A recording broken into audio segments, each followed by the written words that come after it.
हो गए? चलिए, good afternoon to all of you. अब देखिए, हम लोग एनी बेसेंट में देख रहे थे, तो एनी बेसेंट में एक पॉइंट छूट गया था। छूट क्या गया था? हम लोग चले गए थे, एक पॉइंट लिखिएगा कि उन्होंने क्या है कि सेंट्रल हिंदू स्कूल की स्थापना किया, जो बाद में कॉलेज बना बनारस में, CHS। उसका आज भी ड्रेस है वाइट, है ना। और वहाँ पे पहली बार जब ये बनारस हिंदू विश्वविद्यालय की स्थापना हुआ था, ये लिखवाए थे क्या? ये नहीं करवाए थे। तो बनारस हिंदू विश्वविद्यालय की जो स्थापना पहली बार हुई थी, ये वहीं पे हुई थी।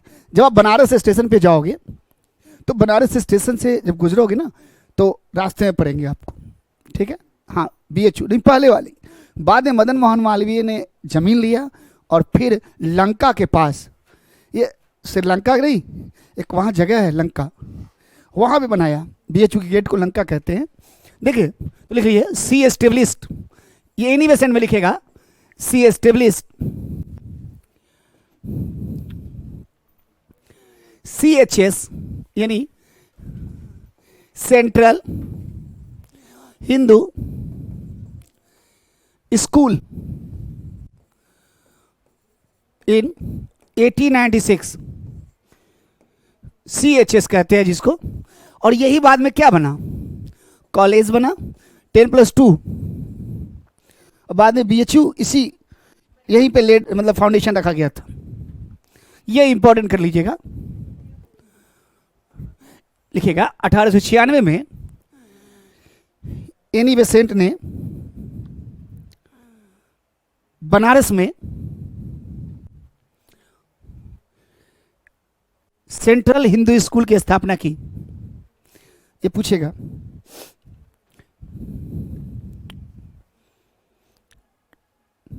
मैं आपको यूनिट वाइज, हर यूनिट में हमने बोला था आपको क्वेश्चन देंगे। मेरा जब खत्म हो जाएगा ना, तब आप केवल प्रैक्टिस करना। हाँ, वो बहुत लाभदायक होगा। लाभदायक कैसे यार? इसको ये सिस्टम, हाँ देखिएगा, जैसे मैंने पढ़ा दिया, मैंने बहुत अच्छा चीज़ पढ़ाया, लेकिन बता रहे हैं एग्ज़ाम में क्या होगा। कई बार पढ़ाने के बाद भी कई चीज़ें जो है, जो मेरा अनुभव है, तो मेन वो चीज़ होगा। जैसे बता रहे हैं, आपने पढ़ा है यूनिट फर्स्ट में अराइवल ऑफ द यूरोपियंस। तो जब एग्ज़ाम में जाओगे तो एक समस्या होती है कई बच्चों को, क्योंकि अपने से तो मैं मना कर दिया पढ़ने के लिए आपको, और इतना समय भी नहीं था। क्वेश्चन जैसे आपसे पूछेगा कि सपोज कीजिए कि मैं सिंपल चीज़ बता दिया। अब वो पूछेगा कि दक्षिण भारत में प्रथम जो है, जो सेंटर बनाया गया, जो व्यापारिक केंद्र बनाया गया ब्रिटिश द्वारा, वो कौन था? तो वो तो आपको पता है, मसूलीपट्टनम। लेकिन आपसे पूछेगा कि दक्षिण भारत में जो ट्रेडिंग सेंटर था, जो हेडक्वार्टर जो था ब्रिटिश का, वो कौन था? ब्रिटिश का प्रथम ट्रेडिंग हेडक्वार्टर या एडमिनिस्ट्रेटिव हेडक्वार्टर कौन था? Which of the? Madras. Madras 1639 में स्थापित हुआ, हमने बताया था। और इसके बाद उसका दुर्गीकरण हुआ। तो जब तक बंबई नहीं मिला था, बंबई कब मिला? 1661 में शादी में दहेज मिला था चार्ल्स सेकंड को, पुर्तगाल की जो राजकुमारी थी कैथरीन ब्रेगेंजा के द्वारा। समझ रहे हैं ना? तब तक कौन था हेडक्वार्टर? मद्रास, दक्षिण भारत में।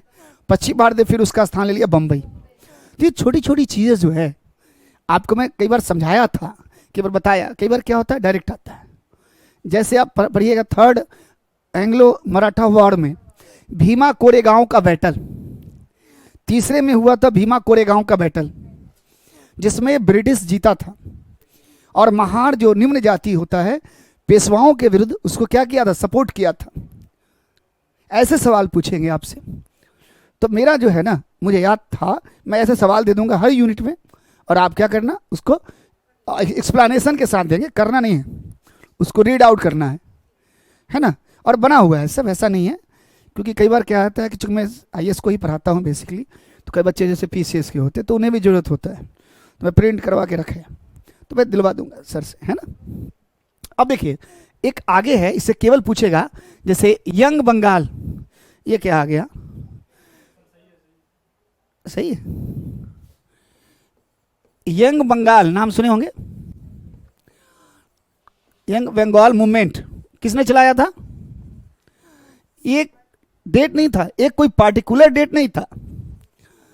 यंग बंगाल आंदोलन। अब यहां देखना है आपको, कि बार बहुत ज्यादा पढ़ लेते हो, इतना जरूरी नहीं। हेनरी, नहीं, हेनरी विवियन, गर्मी है यार,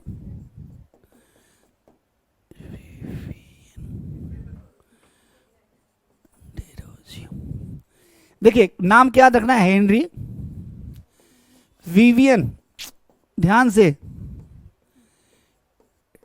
डेरोजियो। अब देखिए पीडीएफ फॉर्म में भी मैं जो क्वेश्चन एक्सप्लेनेशन है ज़्यादा से ज़्यादा होली के 1 से 2 दिन बाद आपको उपलब्ध हो जाएगा, होली के 2-3 दिन के अंदर, नहीं पहले नहीं। होली घर में कितना पड़िएगा मुझे ही पता है। चलिए हाँ, देखिए यंग बंगाल आंदोलन हो गया, हेनरी विवियन डेरोजियो, ये क्या था? इसको कहा जाता है, सुरेंद्र नाथ बनर्जी का नाम सुने हैं?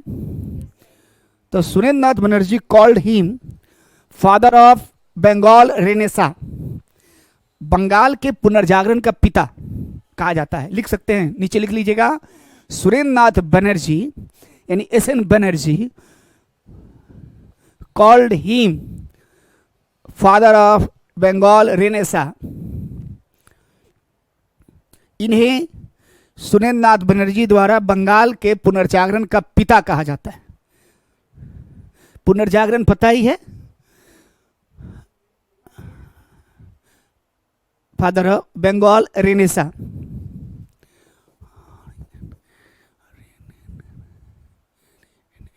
NAIN SAINC, renaissance, Bengal renaissance लिख लीजिए, है ना। एक और चीज लिखेगा, अब देखिए इन्हें जो है, इन्होंने प्रेस की स्वतंत्रता की बात की, इन्होंने मॉडर्निटी की बात की। ये बहुत कम एज, लगभग 31 साल के थे तो चले गए, ज़्यादा नहीं जिए। इन्होंने राम मोहन राय के साथ भी काम किया बंगाल में। दरअसल इन्होंने पत्रकारिता जो है जर्नलिज्म, इन्होंने प्रेस के माध्यम से आवाज़ उठाई, चाहे एक्सप्लॉयटेशन हो किसानों का, स्टूडेंट का, या ये इंटेलेक्चुअल स्तर पर बात की, इसलिए ज़्यादा ये सफल नहीं हो पाए। जब आप आम लोगों की जगह पे इंटेलेक्चुअल लोगों की बात करोगे ना, बहुत एजुकेटेड लोगों की, तो आम लोग क्या समझ पाएगा। अब एक और है, पारसी धर्म के बारे में सुने होंगे, पारसी धर्म,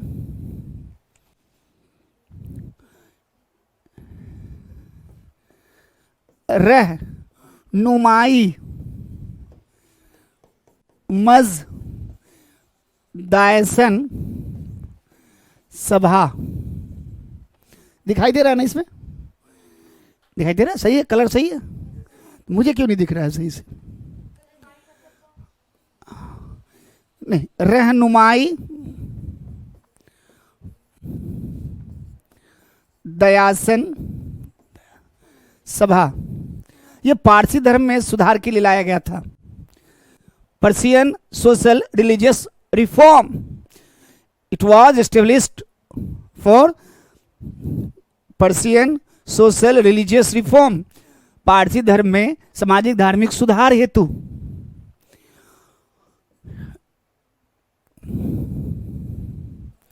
एसोसिएटेड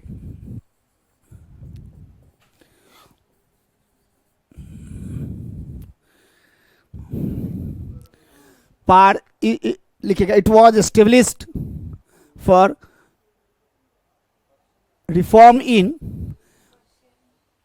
या it was established to reform social and religious, या ऐसे दिमाग, it was established to reform social dash religious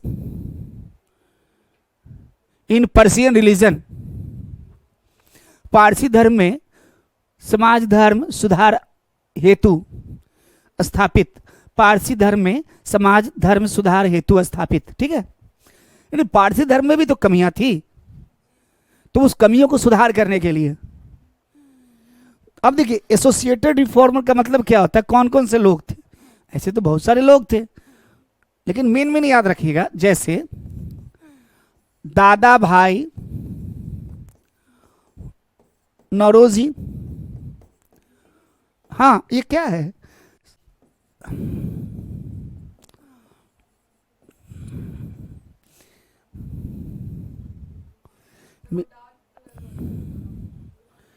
संबंधित सुधारक, सही नहीं है कलर, मेरी इस पे नजर चली गई ना, इसलिए। संबंधित सुधारक में कौन है?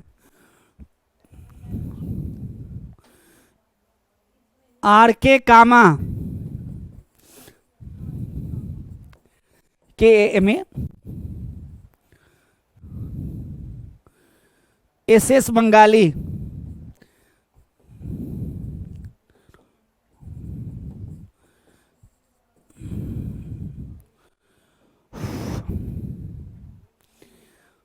एक है नेरोजी फरदोन जी, इतना नहीं याद रखना है। Are K comma, S S Bengali, दादा भाई नेरोजी, बहुत है। इसमें हम अब देखिए, मैंने जब मेरी क्लास कीजिए ना तो चीज़ों को समझिए। अब इसमें याद क्या रखिएगा, इसको रीडिंग कर लीजिए, वहाँ टिक टिक लगाना है, समझ रहे हैं बात को? अब आपके दिमाग में आएगा सर इतना क्यों? कई बार अगर ये दे भी देगा कि कौन संबंधित नहीं था तो टिक लग जाएगा, पढ़िए आप एक बार। ठीक है, एक फरदोन जी भी है, बहुत है। अब देखिए, ओहो,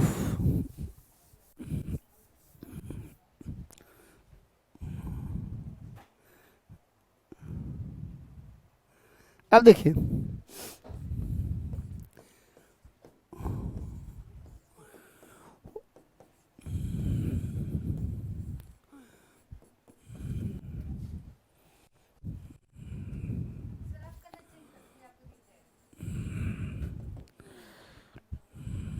सेवा समिति, अभी सब डायरेक्ट पूछेगा, अब कहाँ भटकने जाइएगा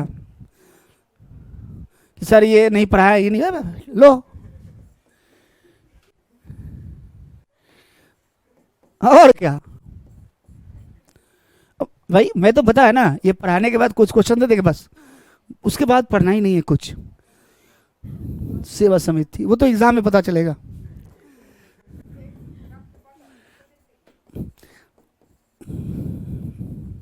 मतलब मुझसे हिस्ट्री पढ़ने के बाद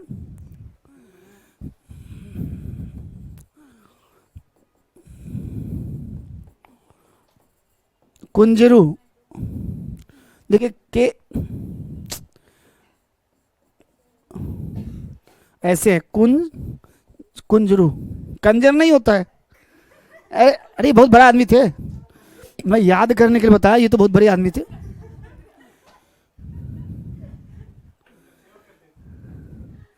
ये तो हृदयनाथ कुंजरू, ठीक है, हृदयनाथ कुंजरू। भाई याद करने का तरीका है, कंजर याद रखिए, बस इतना आसान चल जाए, कुंजरू।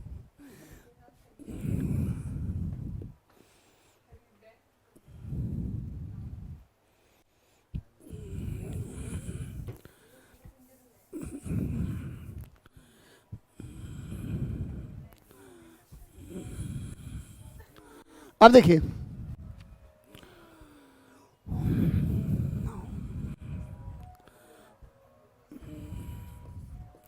सेवा सदन,